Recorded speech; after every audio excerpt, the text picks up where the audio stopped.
All right. I'm super excited about today's class. So, welcome back to Alchemizing Awareness in Asana. If you haven't met Teddy T Bear before, that's my little dog, and he usually does walkthrough in any class that I teach, unless, of course, we're meditating, and then he's a little bit more still. But today I created one video to kind of introduce you to what we're going to be going through today. That's already up inside of the playlist of Alchemizing Your Awareness, so you can check that out. And as far as right now goes, you're going to want to have a yoga block, whatever that might be for you. And if you say, oh my gosh, Akasha, I don't have a yoga block, you could grab yourself a book. This could work. And let me tell you why you want this yoga block. So the thing that I've really been thinking about as I prepare to teach this series is really this idea of base consciousness. So today we'll be going through a series of postures where we have an experience that really helps you understand how to create the foundation of the shape. And what happens is a lot of times when people are practicing yoga or they're just starting, they see these big splashy postures, and sometimes they orient toward those big poses. But what it is that's not going to be sustainable. So I want for you to orient toward the creation of the foundation before you go into the large expression of the shape. And let's talk about that a little bit. So, for example, today we're going to be talking about mountain pose. We're also going to talk a little bit about down dog, but mostly we're going to talk about mountain pose today because I grew up with Iyengar yoga, and mountain pose is the foundation for all other shapes. And I'm going to explain to you why that is today, why you need this foundational knowledge of not only what's happening in mountain pose, but you also need this foundational knowledge of what's happening in your hands when your hands are the base of the pose, what's happening in the sit bones or the booty space or the leg space when your booty is on the floor, and that's the foundation of the shape. So today, as I mentioned, if you just come on, you're going to want to have yourself a yoga block. If at any point there's some questions, there is a chat area there that I can see. So feel free to ask some questions. But right now I'm going to move back to the mat and let's get started. Go ahead and join me here on the mat. And again, if this is new to you, you'll see everything that's going to be happening over this week inside of Alchemizing Your Awareness in Asana, the playlist right here on my YouTube channel. So be sure to check that out just in case you did miss any of the previous videos. You'll want to take your block and bring it in between the thighs like so. And I'll get a little bit closer. So you're really going to have this block in the meaty middle here. So it's not going to be all the way up in the groin and not down in between the knees, but the meaty middle of the thigh bone. What's happening here when we have the block in between the thighs like this is there is this sensation of if you squeeze the block in, you'll actually feel your feet press down into the floor. So just try that. Give the block a squeeze. You'll feel the inside edges of the feet press down, right? Now squeeze the block. Imagine that you're lifting the back of the skull up, right? And as you lift here, you'll feel the tailbone drop. Beautiful. As you feel that tailbone drop, your shoulders naturally line up over hips, knees, and ankles. So you come into a sense of alignment. You can release the block for a moment. What's happening here for you to come into this sense of inwardness is an expression of energy upward and downward. These are known as Vayus, V-A-Y-U-S in yoga. So you have energy moving upward, downward, and around, right? So prana, apana, and samana vayu. These are ways for you to understand how energy moves. Because in the first video, you'll remember I mentioned orient toward the sensation, right? If we are always oriented toward attainment, we are going to miss the journey, the energetic expression. And what I'm really inviting for you in this series is to alchemize your awareness beyond just the cognitive process of, oh, I want to do crow balance. If you understand what's happening, and we're going to talk about this today in your hand, you're going to realize that crow balance is an expression of internal movement. And that's really what this series is about, is understanding how to shift your consciousness. So what happens when you squeeze this block, so we'll stand back up, we're going to place the block once again in between the thighs. Look down, toes point forward. Traditionally, kneecap follows right around the line of the second toe. So we want to have those toes pointing forward. As the block squeezes in, you're going to feel the tailbone drop. So to squeeze the block, we're not squeezing the glutes and pressing the block forward. Instead, we're squeezing the thighs in, which naturally draws energy upward and downward. As we squeeze the block in here, you're going to draw the chin in, reach down actively through the fingertips, and have a light contraction between the shoulder blades. This is Tadasana. This is mountain pose. While you're here, just close your eyes and just notice the sensation of the inside edges of the feet, how they're really grounded. Or if you prefer the more contemporary language, center point of the heel, inside edge of the big toe, outside edge of the pinky toe. But it's actually a little bit more specific if you pay attention to what's happening in the feet, because you'll feel the arch lift as you squeeze the block in. So if you soften the knees, soften the thighs, yes, you feel the arch is lifted. But now if you press the feet into the floor and squeeze the block, you'll feel that soft tissue in the foot rise up. So that is just physics in motion, right? For every action, there's an equal and opposite reaction. When you press down, energy rises up, vice versa. So what's happening here, now remove the block. You can just place it somewhere near the mat. That way, if you want to bring it back into the practice, you can. From here, look down at the feet for a moment. Just check in, make sure the toes point forward. Crown of the head comes in line with the spine. And orient that same sensation of bringing the inside edges of the feet down into the earth. And you're going to feel the core fire up right here. So what's happening is there's a muscle chain that goes from your big toe, so from here, all the way up to here on both sides of the body, so either side. So when you plug into that inner edge of the foot and you activate the adductors, which is what we were doing when we were squeezing the block, there's this power that gets tapped into, this energetic force that happens in the core that naturally expresses the heart outward and upward. So we want to visit this principle in all other postures. And this is why the foundation is tantamount to the full expression of a pose. Because as you'll see in the previous video, I mentioned the previous video to this, we could really call it part one. I mentioned today sthira sukham-asanama, right? 2.46, Yoga Sutra 2.46, where the expression of the posture is effortless and easy. And a lot of the time, people are over-efforting in their yoga postures, and that's why they get their asana kicked. And I really want you to understand that you are more than just your physical asana, but you are an expression of energy. You are an embodied soul, right? And in order to recognize that, we want to come into this place of not trying to force energy to move a certain way, but instead allowing energy to express itself to its full potential. That's really the potency that these postures can bring to your reality.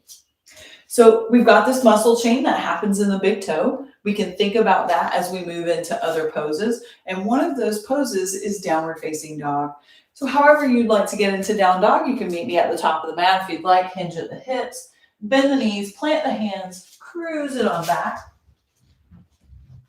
And from here, maybe you want to take a few moments to just pedal out the feet, walk out your dog, whatever it may be. I'm going to remove these earrings because I can hear them click-clacking, so I know you can hear them click-clacking. So in the downward facing dog position, come on down into table pose. So the foundation of table pose would be the knees, shins, and the palms of the hands, right? As we get ready to transition here into downward facing dog, the only thing I want you to think about is remembering that sensation of squeezing the block. If you remember the sensation of squeezing the block in between the legs, you'll notice your core automatically fires up.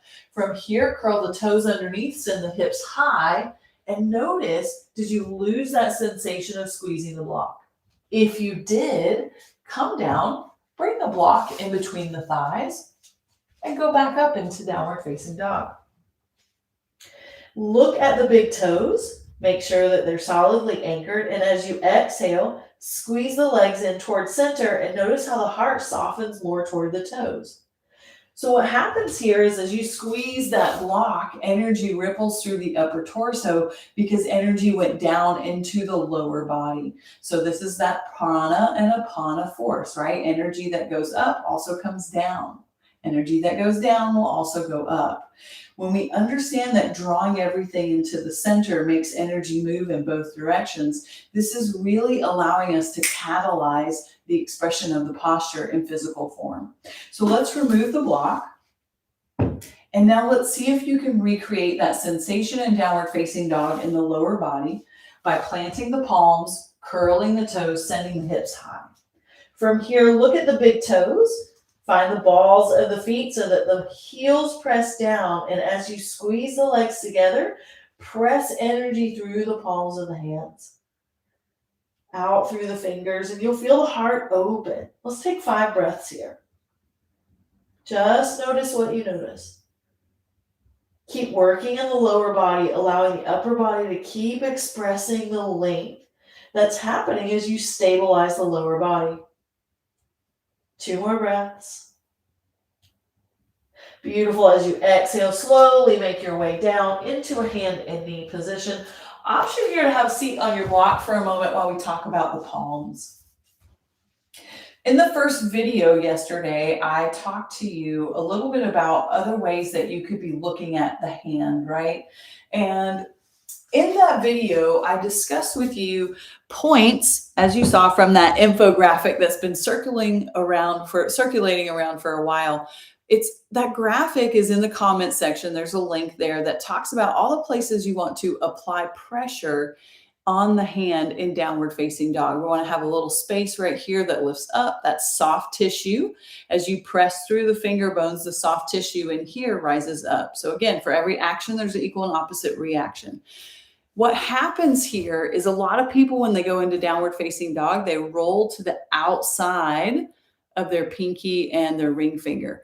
And they tend to lift this little area right here. And if you remember in that first video, I talked about how this finger could be equated to source and this finger could be equated to ego. And then the space in between is how we use our intention. So as you press into that space, this area will naturally rise. There is a connection to peripheral muscle tissue from the outside of the hand and a connection to muscle chains that spiral all the way up into the chest and to the abdominis rectus right here underneath the rib body. So this is why we really want to drive that energy through the palms of the hands, right? This is true in all poses. And I see this happen a lot in postures like Chaturanga Dandasana or 4-limb staff pose and crow balance, which we will have videos. You'll have videos that pop up this week that really help you understand the mechanics of what's happening in the hands, wrists, and elbows for those 2 poses in particular. So today we're just going to be focusing on downward facing dog and really anchoring this L shape of the hand. Let's get back on the mat. And one of the easiest ways to do this is to come into a table pose, look at your pointer finger, and have that pointer finger slightly point toward the top left and right corner. So you're not turning the hands out like this. I'm being very clear that it's about 11 o'clock and 1 o'clock. The other thing is try not to have the hands really close inward. Instead, take the hands out so that the pinkies at the edge of the mat. This is creating the external rotation that you need for that upper arm bone to contract the shoulder blades, which supports the front of the body opening, which a lot of people forget about in down dog because it is an inverted pose, but we're still trying to open the chest and the hamstrings. Curl the toes underneath, draw the navel in, and simply send the hips up and back by pressing energy into the hands. If you can press more energy into the hands here, you'll notice this part of the body starts to feel lighter, which means you can actually express the shape of the pose with less effort. You're not fighting the arms with the legs, but instead, you're really creating length and then moving into that depth. And all the while, of course, you would be breathing here. And if you would like to check in with the legs, just imagine that you have that block in between the thighs or the big toes, and you're just going to give it a little squeeze, and you'll feel that ripple up into the space of the armpit chest. 2 more breaths. And as you exhale, slowly melt it back down, hands and knees. Option here, have a seat on the feet, just shake out the wrists for a moment. From your wrist to your elbow, there are 14 muscles per forearm. Those muscles allow you to press energy into the hand, which draws energy up into the chest, right? So for every action, there's an equal and opposite reaction. So this is really about you intentionally moving the energy to its full potential. So if you're just letting the hand roll out onto the pinky side of the hand and you're not actually activating this L aspect, then you're not really tapping into the full potential of the energetic system. In yoga, we call those the nadis, Nadis. This is that energy conduit system that's not in the physical body, it's in the etheric body. And when we can use that energy to support the physical, the expression becomes much less effortful, which is really what that Yoga Sutra 2.46 is discussing with us. That's what it's offering us, so to speak. So now let's make our way onto our seat, and we'll talk about one other thing for today before you go on into the rest of your day. We'll come onto our booty here, and remember, anything going on with the hamstrings, you can have a blanket underneath the back of the knees. You can also elevate the hips. If you get nothing else out of today's video, one of the things that I really want you to remember is that you elevate to alleviate. This is an old Iyengar principle. When something is causing any issue, if you elevate a little bit, it often takes care of whatever tissue feels restricted in that moment. So this pose that we're in right now is staff pose. If possible, you're going to walk the feet in so that the legs are touching and hugging in toward one another. As soon as you hug those legs in, you fired up the core and you also activated your pelvic floor. If you let them relax, you'll see how everything kind of collapses. So the foundation of all seated poses are the hips, right? It's right here. Sometimes it's including the legs. But if we think about the sit bones here, instead of pulling the flesh back, the easiest way to navigate that is to just simply lean forward and rock the hips side to side. From here, come right back up and you'll feel those sit bones get really nice and even, barring any issues clearly in the hips or the low back. When we take a movement like a seated twist, we want to make sure that we're really honoring what's happening in the low back and specifically that SI joint. The female pelvis, it never fuses, right? So that joint is often very mobile. So we want to create a stable foundation. And I'm going to really discuss what stable foundation is in another moment after we have this experience. So for just a moment, take that left foot outside the right leg and bring the knee so that it's bent so you can sit up nice and tall. And then as you exhale, just take an easy twist. So a lot of times what people will do here is let this leg get really relaxed.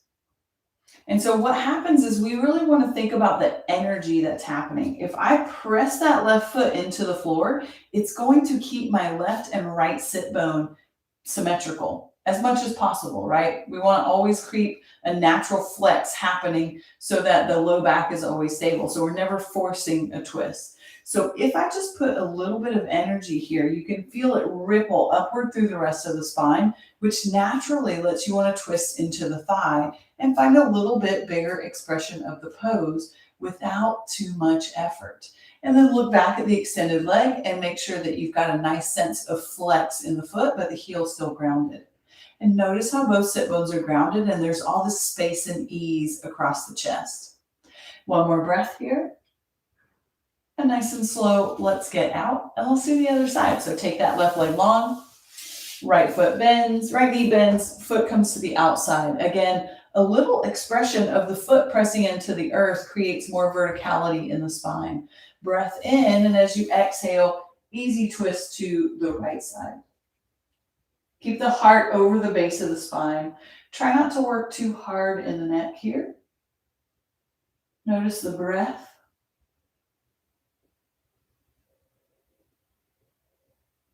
And as you exhale, slowly unwind. And then just find yourself a comfortable seat. So the base of a posture is like the base of a pyramid. The wider the base, the higher the pyramid can go up toward the sky. It's the same for us in our postures. The more stable the base between 2 points, maybe it's your hands and your feet in down dog, the more length you can have between those 2 points to fully express all of the energy of the shape.